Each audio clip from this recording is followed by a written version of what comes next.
I think I've recovered from Avengers Infinity War.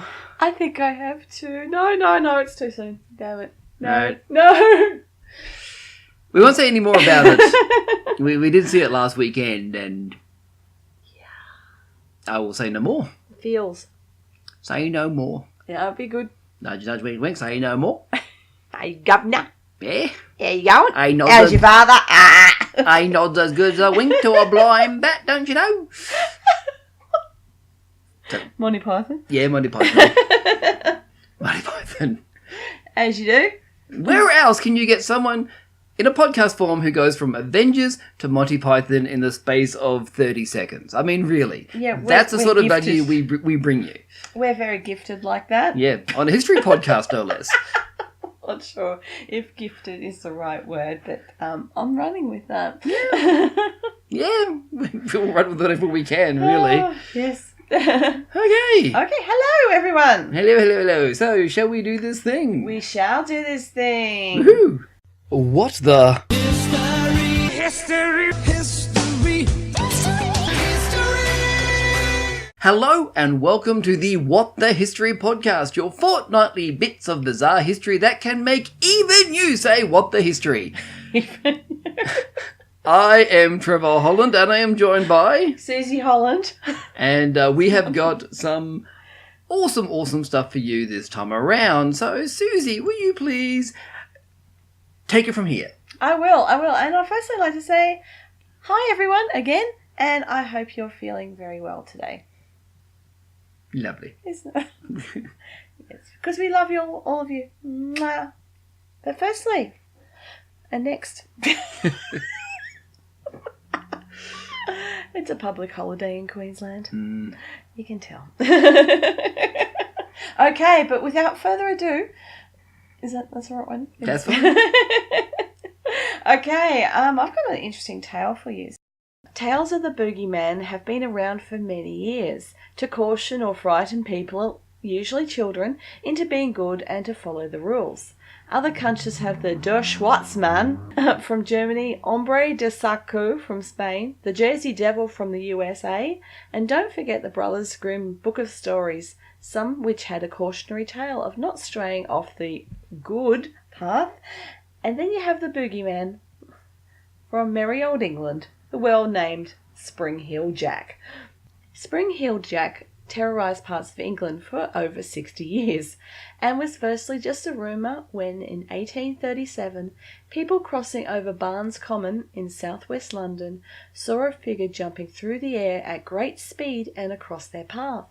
The stories persisted and were confirmed in 1838 when a woman by the name of Jane Alsop, who lived in Bow, East London, answered the violent knocking on the door. The shadowed figure told her that he was a policeman and asked her to bring a light as he had caught Spring-Heeled Jack. Jane duly went and got a light and walked out the door, excited that she was going to see the London Terror being arrested, when the man grabbed Jane by the neck and put her in a headlock, ripping at her dress and body. She screamed and tore herself away, but the man gave chase and caught Jane by her hair and clawed at her neck. Jane got away when a sister, hearing Jane's screams, raised the alarm, but the man disappeared into the darkness. Jane described to the law enforcement officials that the man who assaulted her had eyes like balls of fire, clawed hands, and he vomited blue and white flames. He also had a white, tight-fitting suit and helmet. Other people described Jack as wearing armour or red shoes and being the size of a large white bull. The press went for the story of Jack, but mostly was sceptical. A few days later, Lucy Scales of Limehouse, East London, was walking home in the evening with her sister when a figure jumped out at her, spat blue flames into her face, causing blindness and a seizure. These two stories received more publicity than the other stories from Barnes Common due to their more city location and showed the people that Spring Heel Jack was close by. This description was often repeated when other people encountered Spring Heel Jack in the 1850s and 60s. He was sighted over England, mainly in the Midlands. In the 1870s, the army set traps as sentrymen were set upon by a man slapping them in the darkness and springing onto their sentry boxes in Aldershot, approximately 50 km southwest of London. Jack was shot at in Lincoln in the East Midlands in 1877, but he laughed and disappeared into the darkness. He doesn't sound like a very nice person or creature. After the attacks in 1838, Jack became the stuff of legend and appeared in penny dreadfuls beginning in 1886, which carried the title Spring Hill Jack, the Terror of London. In these stories, Jack was everyone from a figure against authority of the army. There is actually a penny dreadful cover from 1904 of Jack leaping down on a group of soldiers, brandishing a pistol with the words, "A leap for liberty," akin to some sort of folk hero against the establishment, to a supernatural menace. But no one could capture Jack. It was suggested that Jack was actually a group of wealthy men scaring people for fun and money, with the Lord Mayor of London, John Cowan, supporting this theory in 1838. This didn't stop the legends surrounding Jack from growing, or a number of Victorian parents from threatening their children to keep on the straight and narrow, lest Spring Hill Jack would visit them on dark nights. In 1904, Jack made his last recorded appearance in Liverpool, in the northwest of England, 67 years, well done, after the first sightings on Barnes Common, this time leaping from rooftop to rooftop and leaping up and down the street. Then he disappeared into the darkness as quickly as he came, perhaps forever. The legend surrounding Spring Hill Jack has come from sightings, newspaper articles, the penny dreadfuls, and is represented in steampunk culture and now modern comics and magazines. The penny dreadful stories give Jack a backstory with the way he became Spring Hill Jack, and they are fascinating actually, and I encourage you to check them out. Absolutely. Actually, interestingly, any gamers out there, if you play Assassin's Creed, the one set in London, around the 1880s. Syndicate? Assassin's Creed Syndicate? I think it that's is, the one. There is actually a plot line involving Spring Hill Jack, and it takes you underground to a secret society. Probably inspired a bit by that whole wealthy men group scaring people. So it's quite an interesting little aside. Yeah, I think it actually was. It seems to me that it was the wealthy men and, carrying on like absolute idiots for shits and giggles. Mm-hmm. That's what the mystery of what the history. So yeah, make up your own mind. Was he one person? Was he many people? Did he exist? Why did he come about? Yeah. Who knows? Why is he such a pain in the butt? all the spring-loaded trouble. I know. Very spring-loaded. Yeah. Bouncing off and causing mayhem. Can't take him anywhere. Absolutely. Yeah. Springs. Who knows what they'll do next. Can't help. They could even relate to my next What the History. Yay! Nice segue. I'm proud of that one. Take it away. That was awesome. Mm-hmm. So many things have been banned over the years. Alcohol, tobacco, Kinder Surprise eggs, an episode of Peppa Pig, Claire Danes. The list goes on, and some of these may feature in future What the Histories. Yeah.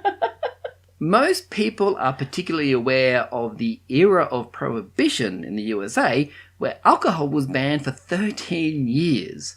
But this pales in comparison to another pastime, one that I am personally a big fan of, that was banned in various parts of America for over 30 years.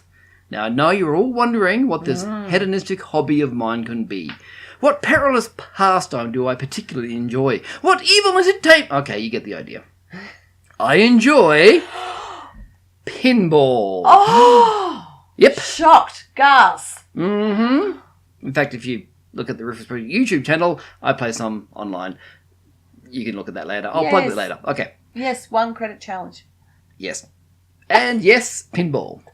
The game of silver balls, gleaming lights, dazzling sounds, and quick reflexes. A game that surprisingly dates back to the court of King Louis XVI, where its ancestor, a game called Bagatelle, comprised of a billiard table with pins arranged on it. Players would bowl a ball across the table. I don't know what the full rules were. That was just the very Cliff Notes version. Through a series of updates, this eventually led to coin-operated versions, which used a spring to launch the ball into action, and the pinball machine was born in the early 1930s. The fact that there was no real way to influence the ball, they had no flippers at the time, meant that these original machines were games of chance, and that's basically the root of the problem. On the back of prohibition of liquor, legislators set their sights on gambling and saw little difference between slot machines and pinball. Both were coin-operated, and with pinball rewarding high scores with free games, and many owners of machines offering prizes, it wasn't long until bans started being passed with machines being taken and destroyed. This was encouraged by moral crusaders who said that children were missing out on meals as they were pumping their lunch money into the machines, with some even saying any increase in crime was due to the pinball-corrupted youth going out and stealing to get more money to feed into pinball tables. Oh, won't someone think of the children? Sorry, little personal bias slipped in there. Now, because it was the 30s and 40s and pinball was making heaps of money, it was linked with the mafia in Chicago, who had links with manufacturers and was certainly turning a profit because of it. Now, opponents of the game took full advantage of America joining World War II after the bombing of Pearl Harbor in 1941. The mayor of New York City and longtime pinball opponent Fiorelli LaGuardia wasted no time in declaring materials were being wasted in pinball machines and that it would be, quote, infinitely preferable that the metal in these evil contraptions be manufactured into arms and bullets which can be used to destroy our foreign enemies, end quote. Then there's fighting words. In January of 1942, the New York police raided establishments and confiscated over 2,000 pinball machines. Mayor LaGuardia put on a show for the press where he and the chiefs of police smashed the machines with sledgehammers, I'm going to cry, before sending the remains out on garbage barges to be dumped in the river. So much for using the material for the war effort. Oh, sorry, a little more personal bias slipped through again. That's just awful. Other cities followed suit and full-on prohibition had begun. Pinball was forced underground and was soon associated with anti-establishment culture, often pictured as being played by leather jacket-wearing rebellious youths with cigarettes hanging out of their mouths, greaser haircuts, and bad attitudes. Despite all this opposition, people continued to try to improve the game, and a big breakthrough occurred in 1947 when the Humpty Dumpty table was released by Gottlieb. The revolutionary addition of flippers was, and please excuse the pun, a game changer. With flippers added, in this and future machine, players were able to demonstrate skill on the tables and greatly reduce the element of chance. Slowly but surely, the ban on pinball started to fade away. However, it wasn't until 1974 that the Supreme Court of the United States finally declared pinball was more a game of skill than of chance. The city of New York was not having any of that though, and their ban remained in place. 2 years later, in 1976, it started in the 30s, remember, New York was in poor financial state and was facing bankruptcy. A solution was put forward suggesting that the licensing of pinball tables could provide beneficial to the city. It did not go unopposed, with one councilman suggesting, quote, it will bring rampant vice and gambling back to the city. I don't think it ever left. Yeah, I'm pretty sure it was already there. The solution to the dilemma was to have a pinball demonstration for the councillors to show whether or not it was actually a game of skill. The man selected to defend the honour of pinball was Roger Sharp, a writer and one of the top pinball players in the country. He was to play a table he was very skilled at with a number of backup tables on hand in case the first one malfunctioned. However, on the day, one of the opposing councilmen was concerned that the pinballers, as he referred to them, may have tampered with the main table and insisted on that one of the backups be used instead. Another table was presented, one that Roger had much less experience with. The presentation was not going well, and then Roger decided the best way to prove pinball was a game of skill was to call a shot. Stating that he could make the ball go through the centre lane of the table on his very next shot, Roger pulled back the plunger and prepared to make the shot that would determine the future of pinball in New York. He released the plunger, the ball flew up the launch ramp, down to the flippers, and Roger neatly shot it back through the centre lane, proving to all that pinball was indeed a game of skill. The ban was lifted, enabling New York to make an estimated $1.5 million from the licensing of tables. Interestingly, in 1978, there was a push to ban pinball tables in any venue that was not a licensed amusement hall in Australia. Oh. Thankfully, this one didn't go through, but still added an extra twist to this tale of What the History. Oh, yes. I actually do like pinballs. I can't play them very well anymore, but my uncle used to teach me how to play. And it was, one of the rites of passage as a young teenage girl being taken to show her first pinball table. And it was a lot of fun. Oh, yeah. And my another family members had a Egyptian one in the pool room of their house. So jealous. It was beautiful. It was by the company Bally. Mm-hmm. And I can't remember what it was called. I think it was like Tutankhamun's Curse or something. And I'm just going, oh my God. Because those who know me know that I love Egyptology. And it was, it was gorgeous. But mostly it was out of commission. And my family used it as a laundry folding table. Oh. It was sad. I just used to sit there and look at it and pretend I was still playing, even though it wasn't, joined up or anything, and it had no money in it and stuff. But oh God, it was beautiful. It was art. Yeah. Beautiful art. If I had the funds and the possibilities, this house would have pinball tables. Oh yeah. Oh God, yeah. But we have to resign ourselves to heading off once a month to a little place called Netherworld, where they have like a Sunday morning where people can bring their family to play all the old pinball tables at arcade games. It's brilliant. Oh, God, I love that place so much. Centipede! Yay! We are not sponsored by Netherworld. No, we're not. But if Netherworld wants to get in contact. Yeah, you're pretty... we do advise you, Netherworld, if you happen to hear this. Yes. Well, that was odd. That was good. Oh, no, it's a lovely place. And Trev's favourite table is the Twilight Zone. Mm-hmm. So if you ever are in Netherworld on a Sunday morning for the Little Monsters event, who knows? The hosts of What the History may well be there. We will probably be there. We haven't missed one yet. We take the kids.